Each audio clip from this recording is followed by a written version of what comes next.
everyone! Welcome to our FBC Lent videos for kids and families. This year we're going to be looking at the story of Moses and the people of God as they leave Egypt and make their way to the Promised Land. Each week we'll focus on a little piece of their story, and we'll wonder with our families about what it would have been like to be in the desert. We will also wonder about how the story of Moses and the people of God can talk to our story about living in a pandemic.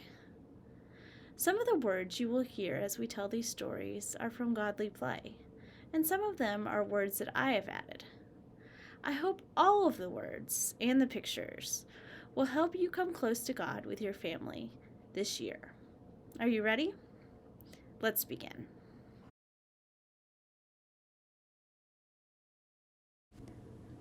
This is the desert.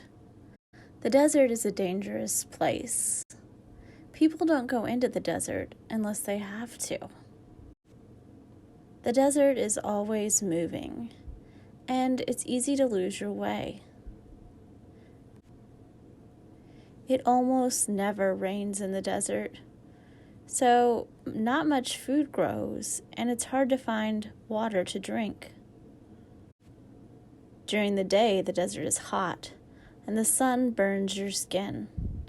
At night, the desert is cold. When the wind blows in the desert, the sand flies up and it stings when it touches you. So people in the desert wear many clothes to protect them from the sun and the cold and the wind.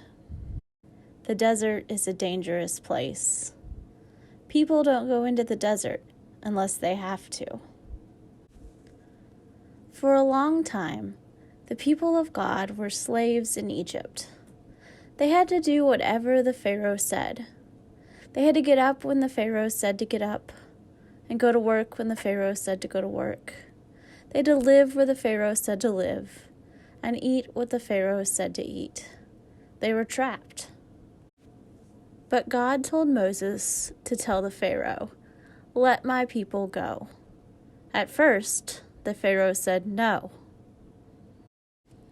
And again, and again.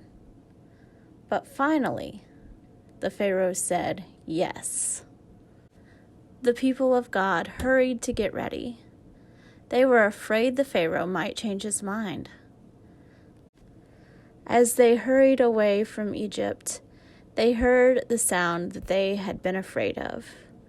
They heard chariots from Pharaoh's army behind them, and so they hurried even faster. But then they came to the Red Sea, and suddenly they were trapped. The army was behind them, and the sea was in front of them, so there was nowhere to go. But Moses came close to God, and God came close to Moses, and then Moses knew how to take the people through the water and into freedom.